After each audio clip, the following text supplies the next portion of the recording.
Hey, good morning guys. Dave from Triple G, God, Guns and Gears. I know it's been a long time since I've done a video. Actually, I looked back this morning and I didn't even remember. It was back on February the 8th when I told you about us buying the farm. And I'm just going to give you a quick update. And I know the real reason why you want to watch the channel is more about hearing about deal alerts and but this is just too amazing not to share. When we visited last, they were in the process of clearing a bunch of trees, and we cleared about 13 acres. There's the original farmhouse from 1850s, and that's not on our property, that's a neighboring property. But we've done a ton of work here. Proudly displaying the Stars and Stripes here. Welcome to the farm. Just last week we put in a road, and so much has happened since February the 8th. So I figured I was gonna do some drone video, but as you can see, I don't know if this is the beginning of Dorian coming through, but there's quite a fog over, so I'm gonna have to wait till some of that burns off to get a drone up in the air. But I'll do a quick walkthrough, and then when I head back home to a new home, I'll tell you about some of the things that we've purchased and acquired over the past few months. But so much has happened. Back on February 8th, we gave you a little preview. And in May, my daughter graduated from veterinary college. She is a doctor, got married, and moved to Colorado. And that was all in the span of 7 days, which was just remarkable. And we've been working hard at the farm ever since. Oh, I got somebody coming in right now bringing in some more stone. Let me pause this and I'll pick it up. All right, so what they're doing here is they cut a road in last week, and they've brought in, I think so far, 530 tons of kind of a crush and run material as a base for a driveway. But anyway, back to the wedding and the graduation. So my daughter is now practicing veterinarian out in the state of Colorado. She's actually going to be moving back here, further here, closer here to Georgia. I guess they got out to Colorado, and it wasn't what they thought it was going to be as far as costs are concerned. This is one of our tractor barns, tobacco barns actually, originally. Wrapped in aluminum and tin. I made my purchase of a farm, my first official farm implement. This is a Kubota 3901 diesel tractor, front end loader. It's a hydrostatic transmission.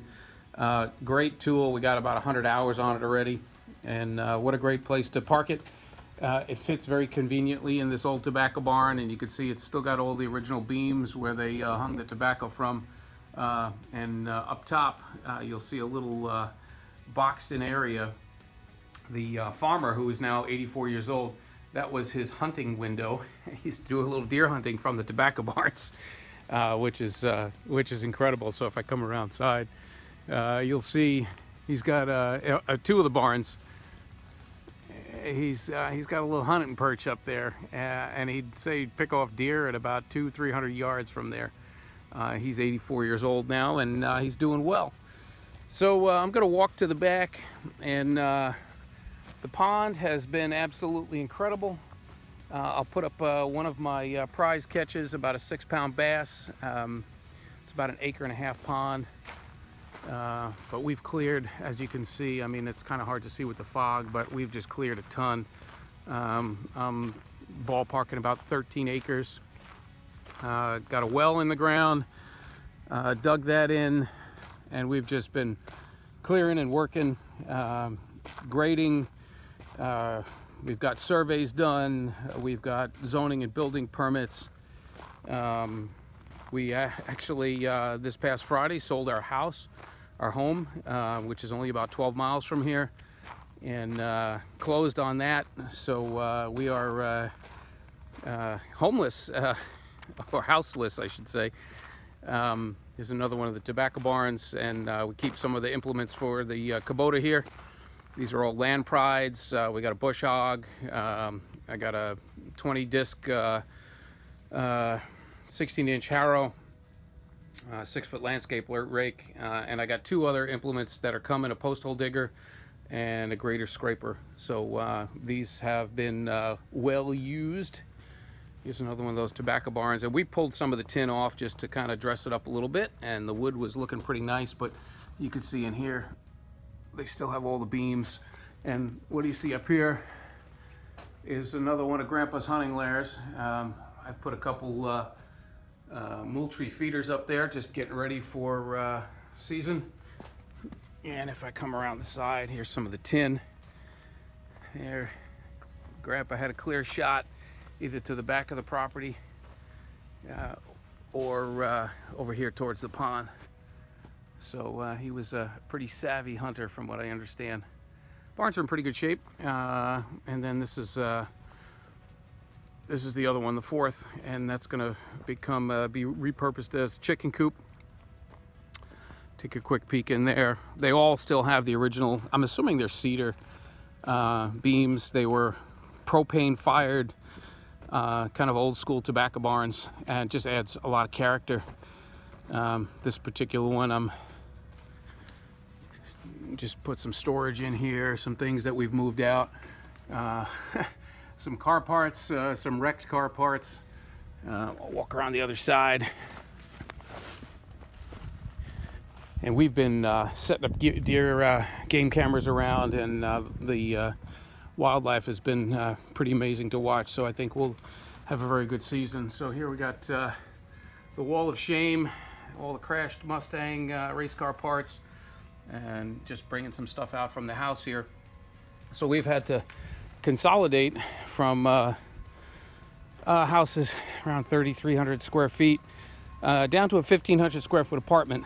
So that's taken a little bit of doing. It's taken a lot of moving material around, selling some things off, storing some things. We got 3 storage units. Got my parents' basement filled with stuff, and then whatever we could fit in the apartment we brought to the apartment.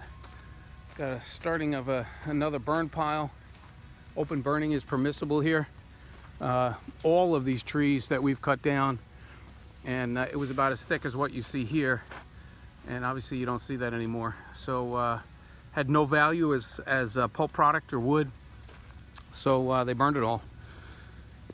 And very little hardwoods. This happens to be one oak, and I think there's a Carolina poplar in the back, but you can see that we've had the surveyor out here.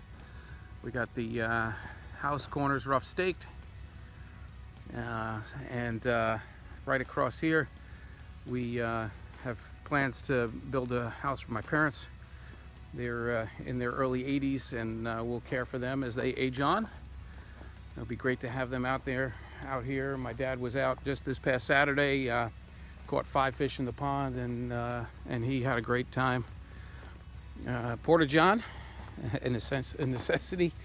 They've brought in power, so can't see it with the fog, but there's power lines going across, and they ran 7,200 volts underground to that transformer, so we don't have to have power lines on the property. So from there they'll trench it back to the house site, and then further down the road.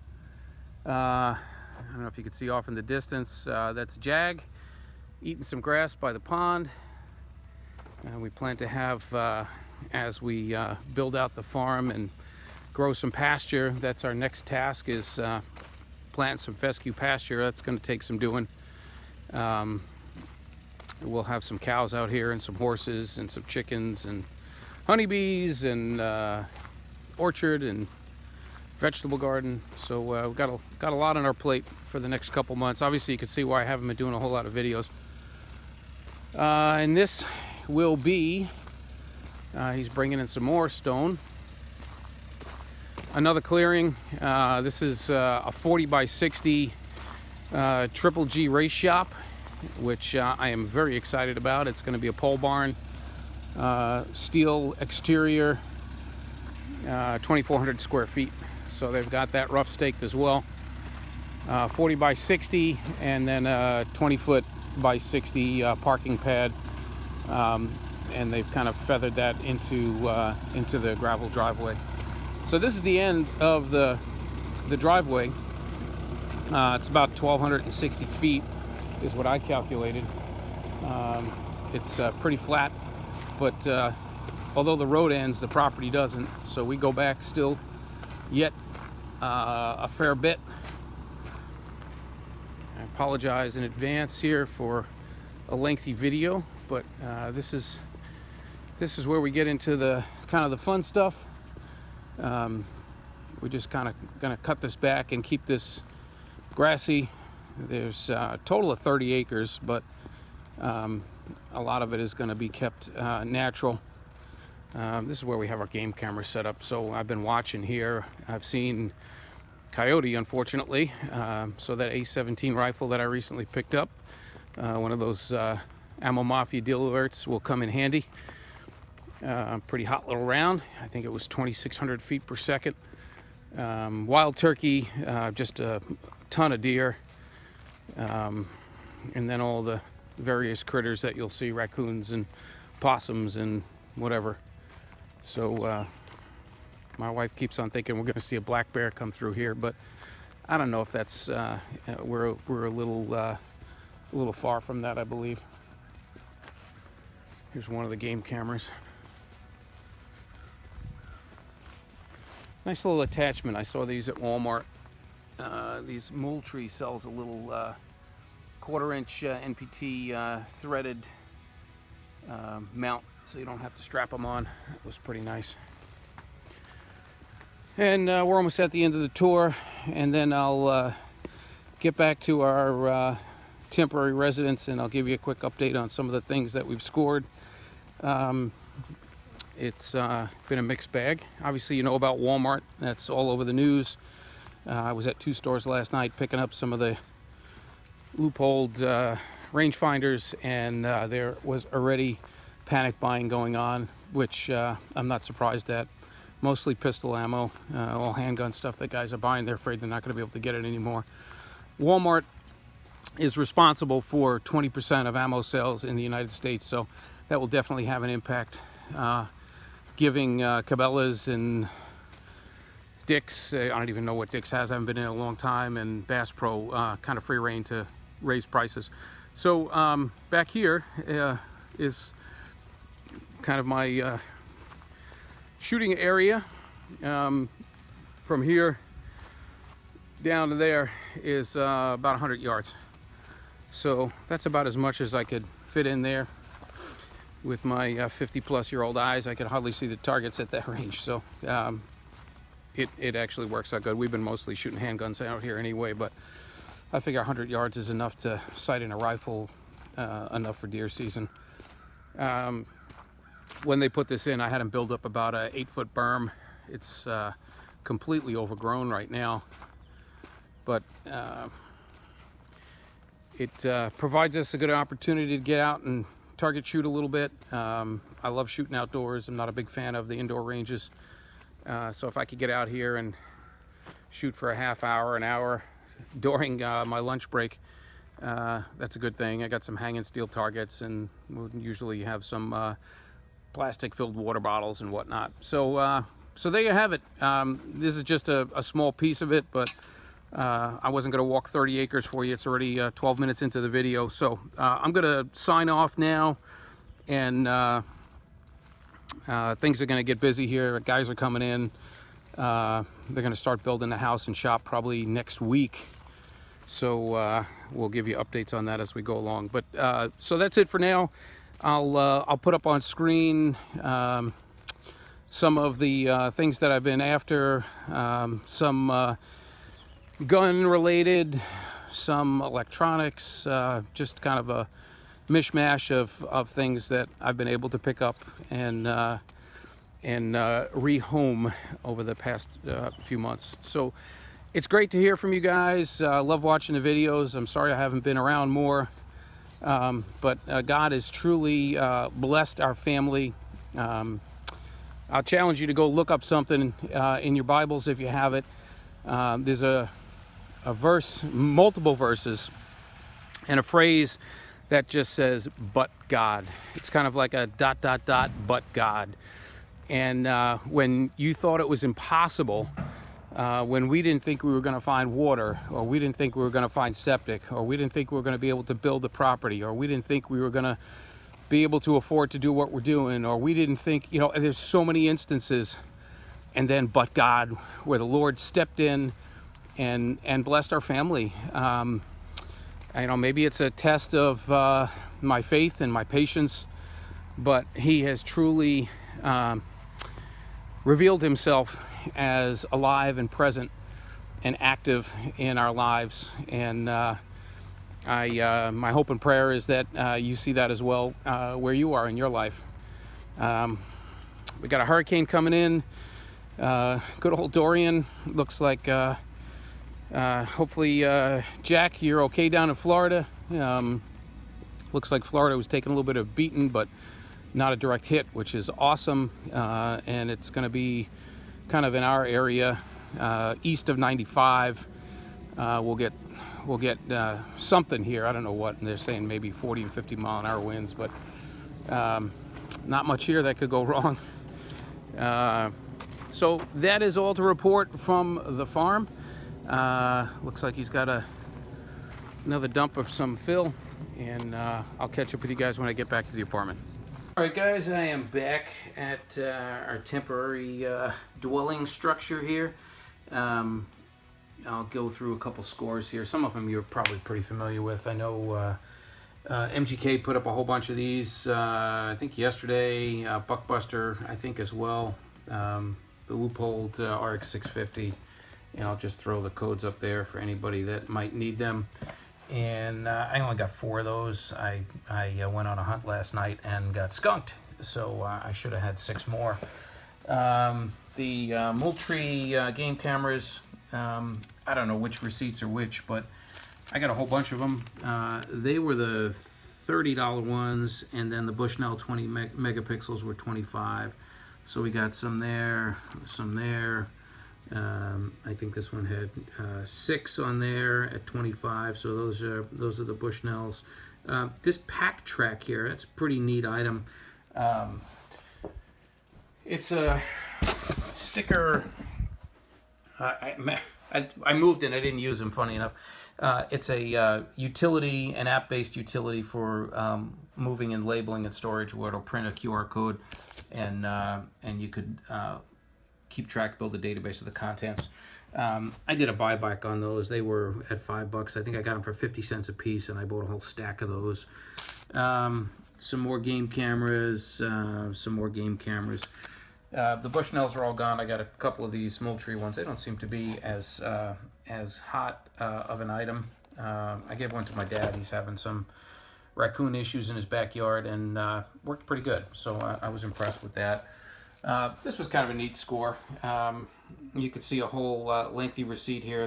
The Maglite Gerber knife combo. I got 100 of them at $1 a piece. Hard to pass. This is a little pen light and knife combo. This is a box. 30 of them have found a new home. I still got about 70 of them left. So those are pretty neat. Up here, they are no longer with me. These were 2 crossbows. One was a Chronicle. I'm not sure what the other one was. And the other one was a Bear Pledge compound bow. $99, and I think the resale on those was like $250. So those were nice items. I found a Bushnell 3x12x40. I don't have the receipt for that. I found 4 of these. This is the Samsung Gear 3 digital watch. Put the number up there again. I got those for $50 a piece. I got 4 of those.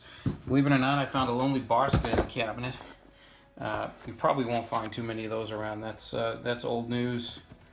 The Nikon 3S's were good to us last year. There's 12 of them in here. some of them, most of them this year came without the clamshell, which I thought was kind of strange. There was 2 different SKUs, and depending on how they packaged it, this barcode was always blocked by some kind of funny packaging on the side that prevented it from being scanned. And then there was a separate sheet of paper that slipped in the clamshell with a different UPC, but they all rang up at $30. I was able to get, thank you to my Ammo Mafia brothers, a Savage A17. Never had one of these. $99, can't go wrong. I don't know where the receipt is for that, but that'll come in handy at the farm for some coyote hunting. And then over here, this was kind of a neat little dealio. These ring alarm starter kits. I actually have one here at the apartment. It's not a bad deal. Comes with the keypad, the base unit. This is the range extender here. 1 door contact and a motion sensor, and it's all app driven. You can add professional monitoring to it, which I did. Here is the UPC on that. I got a lot of them. I got. Geez, there's 8 here, there's 8 more here, there's 4 here, 4 here, 4 more, 4 more. I think I got 38 of them. This receipt has 8 of them on there. And they ranged around depending on what kind of deal I got. They were supposed to be, well, they were originally $199. I got them for $59. And some of them I was able to actually buy down further to $54 and change. So, if you're out and about, that was at Target. Keep an eye out for those. And again, I'll put the barcode up there. It's not a bad little unit for an app-based wireless alarm system. So those were some of the deals that I got. I also was after some tents, some of the big Ozark tents, and a couple more coolers, and who knows what else. But that is what I have here. I've kind of lost some of my storage area here, but that'll just give you an idea. I haven't been sitting around doing nothing between working at the farm, getting our daughter married off, and selling a house. I'm still kind of semi-active in acquiring some things. Who knows what's going to happen on the ammo side, but I think my Ammo Mafia brothers will agree that we're pretty much weathered up for the storm, as I'm sure most of you all are. So any spikes in pricing, I don't think is going to be a big issue for us. So that is all to report from beautiful North Carolina. Still in North Carolina, only about 12 miles from where we were, but further out in the country. And I'm looking forward to sharing updates as we get into construction and building the shop and the house. So I hope to do more frequent videos. Apologize again for the delay. But God, don't forget that. Look that up when you get a chance, and just think about all the places and ways that the Lord has moved in your life when you thought things were not possible. You guys have a blessed day, and I will talk with you soon.